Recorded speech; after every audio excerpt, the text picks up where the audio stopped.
Shooting in manual mode is a transformative step for any photographer, whether you're a curious beginner or an experienced enthusiast. It's the gateway to creative freedom, allowing you to take full control over your camera and shape each image exactly as you envision it. Unlike automatic settings, which make choices on your behalf, manual mode puts every decision in your hands: exposure, aperture, shutter speed, and ISO. At first, this might seem daunting, but with practice, it becomes second nature, empowering you to capture photos that truly reflect your artistic intent. To begin, familiarize yourself with the exposure triangle: aperture, shutter speed, and ISO. Together, these three elements determine how light or dark your photo will be, but each also has its own unique impact on the final image. The aperture is like the pupil of an eye. It controls how much light enters the camera. A wider aperture, represented by a lower f number, lets in more light and creates a shallow depth of field, producing those beautiful blurred backgrounds that make subjects pop. Conversely, a smaller aperture, higher f number, brings more of the scene into focus, which is ideal for landscapes and group shots. Shutter speed controls how long your camera's sensor is exposed to light. A fast shutter speed freezes motion, perfect for action shots or capturing the split-second flight of a bird. A slower shutter speed allows more light in, which is helpful in low-light situations, but it also introduces motion blur, sometimes a creative choice, like when photographing flowing water or light trails at night.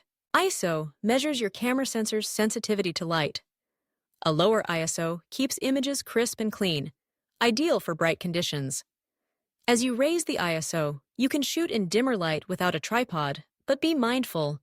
Higher ISO values introduce grain or noise, which can reduce image quality if pushed too far. When you switch to manual mode, you become the director of this intricate dance. Start by considering the scene in front of you and what you want to convey. If you're photographing a portrait and want a soft, dreamy background, select a wide aperture. If you're capturing a sweeping landscape, narrow the aperture for maximum detail. For fast-moving subjects, crank up the shutter speed. In dimly lit environments, raise the ISO carefully or use a tripod to allow for longer exposures without camera shake. Experimentation is key. Take the time to try different combinations of settings and observe how each change affects your images. Review your photos on the camera's screen and pay attention to their brightness, sharpness, and overall feel. Over time, you'll develop an instinct for which settings to use in any given situation, making adjustments quickly and confidently. Don't be afraid to make mistakes. Each misstep is a valuable lesson. You'll gradually learn how to balance the exposure triangle, tweaking one setting to compensate for another.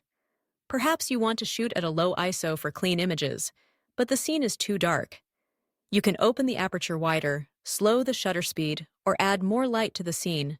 These creative choices are what make manual mode so rewarding.